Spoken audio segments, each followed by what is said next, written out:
Muy bien, bueno, pues ya estamos de regreso para continuar con este tema de la prevención de infecciones asociadas a la atención en salud. Y bueno, nos quedamos en esta parte ya es de las partes finales del programa de higiene de manos. Vamos a entrar al tema de la capacitación, que también el lineamiento, el manual de acciones esenciales nos lo marca como, pues como uno de los pasos súper importantes, ¿no? Indispensables. Obviamente, como ya lo mencionábamos anteriormente, la capacitación tiene que ser multidisciplinaria, dirigida a todos, como decíamos, personal, pacientes y visitantes. Y pues bueno, ahora vamos a hablar de los 5 momentos de la higiene de manos, que ya lo saben. Yo sé que todos los que me están escuchando ya los conocen, ya lo saben, y yo creo que es nada más como un recordatorio para tenerlos súper presentes y recordar cuál es la importancia de cada uno de ellos, porque muchas veces los identificamos, pero no tenemos presente, realmente no tenemos conciencia del porqué de cada uno de ellos. Así que bueno, sin más, recordemos que son 5 y el primero nos habla que es el momento antes del contacto con el paciente. Sí, hay que lavarnos las manos antes de acercarnos con nuestros pacientes. ¿Por qué? ¿Por qué? Porque vamos a estrechar las manos, vamos a ayudarlo a levantarse, a realizar algún examen, lo que sea que conlleve un contacto físico con nuestro paciente. Debemos lavarnos las manos antes para prevenir la transmisión de nosotros hacia él. Así es. En el segundo, antes de realizar una tarea aséptica, bueno, ya, como su nombre lo dice, ¿verdad? Es previo a cualquier procedimiento que conlleve contacto directo, perdón, de alguna membrana o de piel que no está intacta o algún dispositivo invasivo, curaciones, alimentos, catéteres, cualquier cosa que vaya a ingresar a su cuerpo, ¿no? También, obviamente, esto, pues también es para evitar una contaminación, sembrarle, ¿verdad?, algún microorganismo a nuestro paciente. El tercer momento, perdón, es después del riesgo de exposición a los líquidos corporales. Por el contrario, la importancia reside en prevenirnos a nosotros, en cuidarnos a nosotros. Nos habla de que es importante o es indispensable lavarse las manos inmediatamente después de la exposición a los líquidos con los fluidos orgánicos de nuestros pacientes, aunque se estén utilizando guantes, ¿sí? Se retiran los guantes y hay que lavar adecuadamente las manos.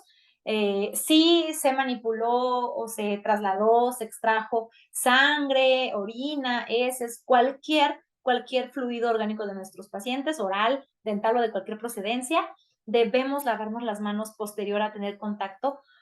Pero ahora el cuidado o este momento está enfocado en el cuidado hacia nosotros, ¿sí? Para evitar que nosotros nos contaminemos y posteriormente vayamos siendo ahora sí que el medio de transporte para contaminar a más personas. Posterior a continuamos con el momento 4, después del contacto con el paciente, que yo creo que es el más lógico, ¿verdad? Es el que yo creo que tal vez todos un poco más realizamos con más conciencia después de cualquier momento en el que se toque a nuestro paciente o ya sea porque sea para estrecharle la mano, para ayudarlo a levantarse, por tener algún procedimiento que se le realice. Pues bueno, por obvias razones, ¿verdad? Debemos lavarnos las manos. Y finalmente, y yo creo que el más débil, en el que más debemos insistir, y no porque sea el más importante o porque los demás sean menos importantes, sino porque es el que más se olvida, ¿sí? Es el quinto momento, después del contacto con el entorno de nuestro paciente. ¿Qué es el entorno de nuestro paciente? Todo objeto, mueble o cualquier cosa que se encuentre alrededor de nuestro paciente y que haya tenido contacto con él. Eso es el entorno de nuestro paciente. Aquí es un mundo de posibilidades, porque pues nuestro paciente se encuentra a veces en una camilla, a veces en una silla de ruedas, tiene sábanas, tiene una cama, tiene una mesa a la mano, probablemente tiene alguna conexión, algún catéter, perillas, algún equipo médico. Son muchas las posibilidades y, y no nos percatamos. Entonces, yo les digo, ¿cuál es la importancia? Aquí el problema es que, por ejemplo, vamos a hablar de la mesita de los pacientes, ¿no? Donde el paciente se le coloca sus alimentos para que se enderece e ingiera sus alimentos. ¿Qué pasa? Que pues ahí a veces hay secreciones bucales, ¿verdad? Dejan ahí la servilleta del paciente, la dejan sobre la mesa. Tal vez posteriormente, si pasa su enfermera y retira o hace la extracción de alguna muestra, de algún tubo sanguíneo, de alguna muestra que sea para laboratorio, ¿verdad? Muchas veces en lo que prepara la papelería o rotula y demás, las recarga, las deja en la mesa. No sabemos si ese tubo tal vez tuvo algún derrame, porque pues muchas veces pasa que al extraer muestras, ¿verdad? De sangre o de orina, de lo que sea, pues en el momento de cerrar, en el momento de rotular, en el momento de que se dejó un momento, pues existen derrames. ¿Y a dónde va a parar ese derrame y esa secreción, ese líquido orgánico? Pues a la mesa. ¿Y qué pasa después de eso? Pues que nosotros llegamos a hacer nuestra nota de evolución, de seguimiento, a llenar alguna hoja o algún formato, indicador, lo que sea, y nos recargamos, ¿verdad? Agarramos la pluma, nos recargamos, escribimos, a veces movemos ahí la jarra porque nos estorba el expediente propio para anexar esa hoja que acabamos de llenar de nota, y finalmente nos estamos contaminando y revolviendo todo, pero luego bien padre nos pasamos con el paciente que sigue, ¿sí? Entonces, vamos siendo nosotros los que de una a otra, de uno a otro, vayamos pasando microorganismos y haciendo ahí una contaminación cruzada que, bueno, ¿para qué les cuento? Entonces, debemos tener muy presente este momento y recordemos, como les digo, no solo el personal que está directamente ahí con la paciente o que tiene más contacto con el paciente. Yo he visto que una ventana bien grande de oportunidad muchas veces son, por ejemplo, los camilleros. Sí, los camilleros, ¿a cuántos pacientes no trasladan? Sí, van agarrando las barandillas, acomodan las camas, las ayudan a levantarse, les ayudan a acostarse. Y la verdad es que son muy contadas las veces que me ha tocado ver que se laven las manos. Entonces, no hablo solamente de mi hospital, hablo en general. En general, yo creo que ahí es un punto que debemos reforzar. El quinto momento de lavado de manos. Y bueno, eh, antes de pasar a este tema también, hablando, no quisiera dejarlo pasar, hablando de capacitación, es importante aquí también mencionarles o hacer una capacitación, yo creo que más que capacitación es hacer una asesoría, un acercamiento, un acompañamiento a los familiares cuando ingresan a los hospitales. Por ejemplo, sobre todo cuando ingresan a áreas como los cuneros. Sí que tenemos pacientes ahí muy vulnerables, pacientes prematuros con más de un diagnóstico de gravedad y que pues están en su derecho, ¿verdad? Los familiares de pasar a ver a sus bebés. Pero ¿qué es lo que pasa? Yo les digo muchas veces, no crean que se les coloca una bata o que se les pide que se laven las manos hasta acá porque nada más se nos ocurrió y porque queremos tal vez molestar o porque es algo, una payasada de nosotros, tiene una razón de ser, todo tiene una razón de ser. Es en prevención de sus bebés. Y créanme que cuando los padres de familia se les habla así, con claridad, se les explica, lo aceptan. Los papás tienen muy buena actitud, tienen bastante percepción y aceptan el compromiso de cuidar a sus bebés. Porque yo les digo muchas veces, ¿cuántos de ustedes vienen en transporte público? ¿Cuántas personas se suben a ese transporte público? Yo sé que tal vez ustedes salieron higiénicos, salieron bien higienizados de sus casas, con ropa limpia, aseados. Sin embargo, pues en los transportes, ¿verdad? Pues mucha gente es la que ingresa, estamos en contacto con quién sabe qué tantas cosas. Ahora les digo, cuando están esperando la hora de visita, de pasar a los cuneros dentro de un hospital, pues ya es bien sabido, ¿verdad? Que afuera de los hospitales tenemos un mundo de gente esperando que salgan a darles informes o que los dejen pasar. Entonces, yo he visto y pues es hasta cierto punto, vaya, esperado, es normal que la gente se cansa de estar ahí esperando, valga la redundancia. Entonces, pues, ¿qué pasa? Que se sientan en la banqueta. Sí, están agarrados ahí de los barrotes, del portón, del cancel, de un árbol recargados en un carro, porque pues están cansados, porque tienen ahí 2, 3 horas, o porque tal vez salieron de sus casas, 3 horas antes, 4 horas antes para poder llegar a tiempo a la hora de la visita a los hospitales, ¿verdad? Entonces, hay que hacerles esa pausa y hacerlos ver, hacerlos conscientes de que no es culpa de ellos, de que no es que ellos no estén haciendo bien su higiene o su aseo en casa, pero que están expuestos en el transcurso del día a la banqueta donde se sentaron, que tal vez pasó una persona y escupió, donde tal vez pasó un animalito, un perrito de la calle y se orinó, y que con esa ropa y con esas manos con las que se recargaron en la banqueta porque estaban cansados, o con las que se agarraron lo de los barrotes porque pues ya la espaldita ya nos está pasando factura, pues con esas manos van a ingresar al cunero. Y con esas manos van a cargar a su bebé.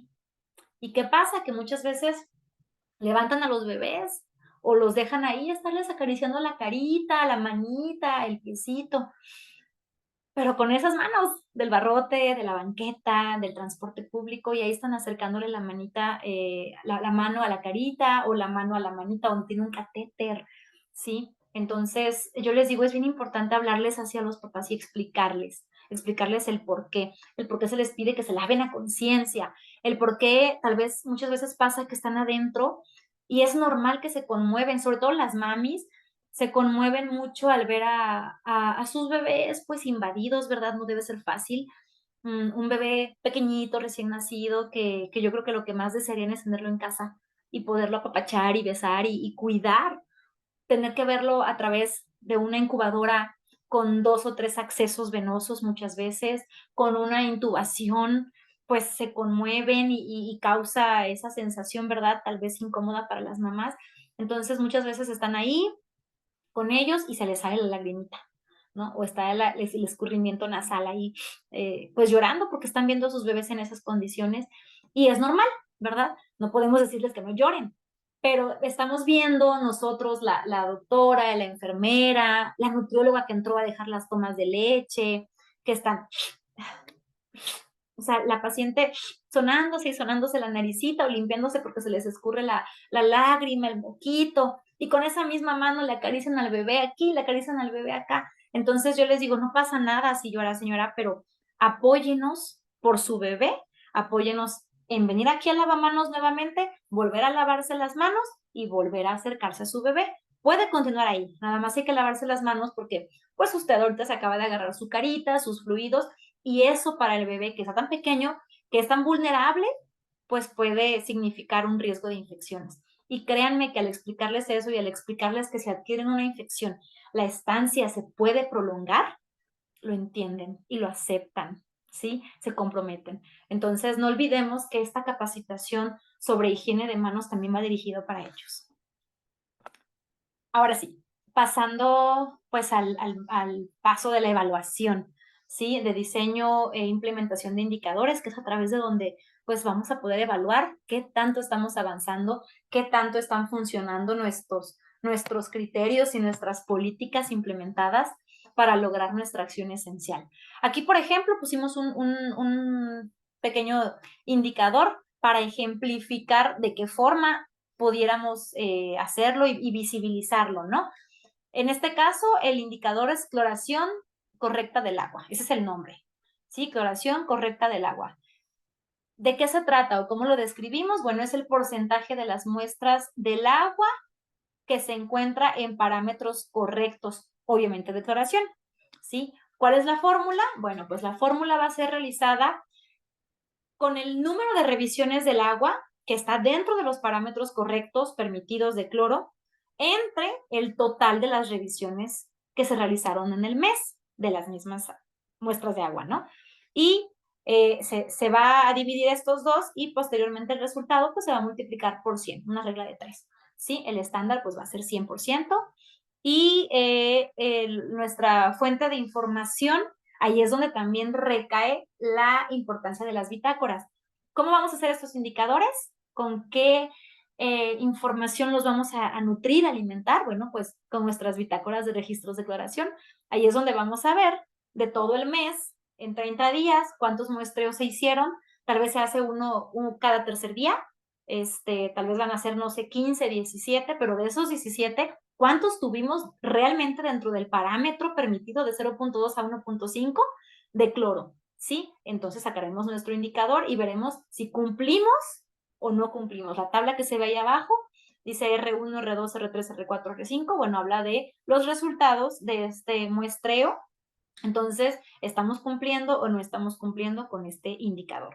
Otra forma en la que se puede ejemplificar o que se puede presentar es en gráficas, ¿verdad? Donde por mes podemos ver en qué mes sí llegamos al estándar, en qué mes no llegamos o en qué mes nos quedamos mucho, mucho, muy por abajo, ¿no? Otro de los indicadores o otro ejemplo de diseño de indicadores pudiera ser este. A veces ya depende de cada quien, ¿verdad? De cómo se manejen, que también cada quien puede ser innovador y crear diferentes formas de sacar sus indicadores. Lo importante es que nos dé una evaluación, ¿no? En este caso estamos haciendo indicadores de lavado de manos, de lo que le hablábamos ahorita, el ingreso a los cuneros, a las cuidados intensivos neonatales. Entonces, por ejemplo, aquí hay 3 indicadores. El primero nos habla sobre el lavado de manos al ingreso a estos cuneros. Entonces, ¿cómo lo estamos construyendo? Bueno, pues es el número de personas que se lavan las manos al ingresar a la UCIN en un periodo observado. Vamos a decir, hicimos un estudio de sombra de 2 horas, por ejemplo, ¿no? Entonces, en estas 2 horas, ¿cuántas personas observamos que se lavaron las manos al ingresar a ese cunero o a esa UCIN? Y cuántas personas en total, en ese mismo periodo observado, ingresaron, aunque no se hayan lavado las manos, o sea, el total, ¿sí? Entonces, pues igual que en el ejemplo anterior, se van a dividir y posteriormente se va a multiplicar por 100. Ahí ya nosotros pondremos nuestro estándar o nuestro resultado esperado dentro de lo que nosotros queremos tener, ¿no? ¿Cuál es nuestra meta? Pues que sea por arriba de 80, por arriba de 90, por arriba de 70, ya lo iremos construyendo basándonos en los lineamientos que ya tenemos, en las guías con las que ya contamos, y se deberán hacer de forma mensual, ¿sí? Para poder entonces tener ahí la línea del tiempo y la evaluación donde podamos observar si vamos mejorando o si vamos empeorando, como en este caso, que es un ejemplo que se realizó nada más para esta presentación. Pues podemos ver, ¿no? Enero, pues tenemos un 60%, entonces estamos en un mínimo, estamos muy por abajo de lo que tendríamos que tener. En febrero subió a 70, en marzo 86, en abril 80, mayo 89, y así sucesivamente podemos ir viendo el comportamiento de nuestros indicadores y con ello, pues podemos también ir tomando decisiones, ¿verdad? Tomando e implementando acciones y estrategias para mejorarlos. Bueno, ahí hay 2 ejemplos más, pero básicamente es el mismo procedimiento. Y bueno, pues ya para concluir, el último de los pasos que nos menciona o de las recomendaciones que nos menciona el programa de higiene de manos en este manual de acciones esenciales es el fomentar la cultura de la seguridad. Esto es básico, es indispensable. No solo como les decía, entre el personal, sino también hacia nuestros pacientes, a nuestros visitantes. Hay que recordar que todo esto se realiza en pro de mejorar la atención, la calidad que estamos brindando, ¿sí? Todos tenemos que estar involucrados, todos deberíamos estar conscientes, estar trabajando en equipo, como les pongo ahí, somos un engrane.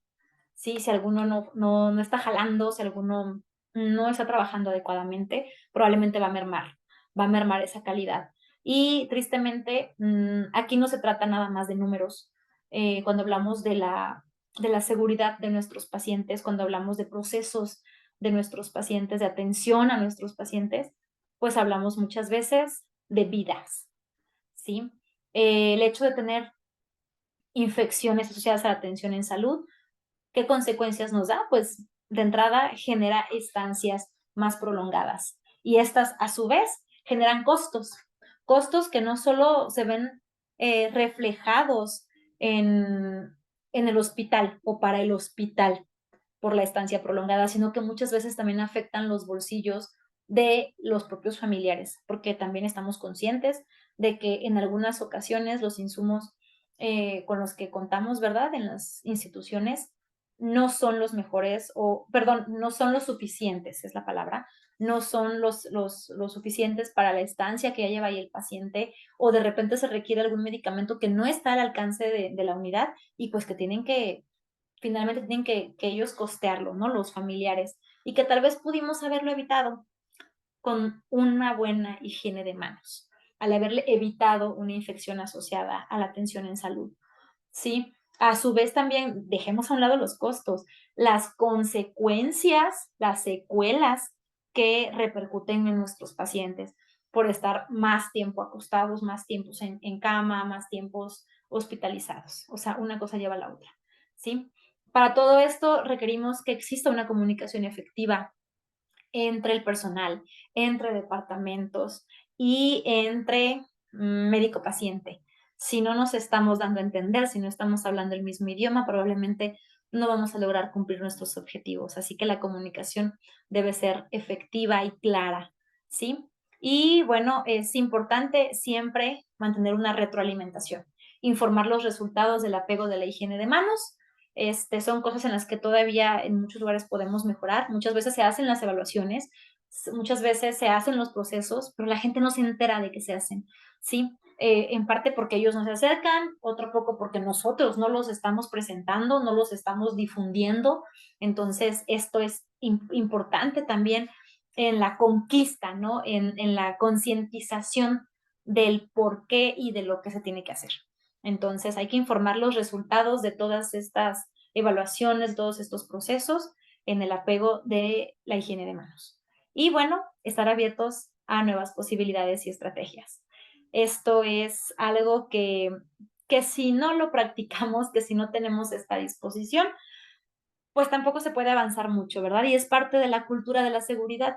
A veces uno tiene implementado un proceso durante mucho tiempo y mucho tiempo tal vez funcionó, ¿verdad? Y no es que sea malo, sino que pues la tecnología y las posibilidades, los insumos muchas veces se renuevan y van cambiando, entonces pues nosotros tenemos también que adaptarnos a los cambios y a las nuevas estrategias, a los nuevos procedimientos. Así que hay que estar abiertos a que nos digan, bueno, se ha hecho así siempre, pero probablemente ahora este es un nuevo camino que vamos a trazar y que vamos a esperar mejores resultados. Así que pues los exhorto finalmente con esta charla, que espero haya sido del agrado de todos, del interés de todos. Los exhorto a tener esta disposición, los exhorto a acercarse a sus unidades de vigilancia epidemiológica, a preguntar y pues a estar con la mejor disposición para mejorar la calidad en la atención de nuestros pacientes y disminuir las infecciones asociadas a la atención en salud. Ha sido para mí un placer estar con ustedes y quedo a sus órdenes con todo un gusto para lo que se les ofrezca. Muchas gracias.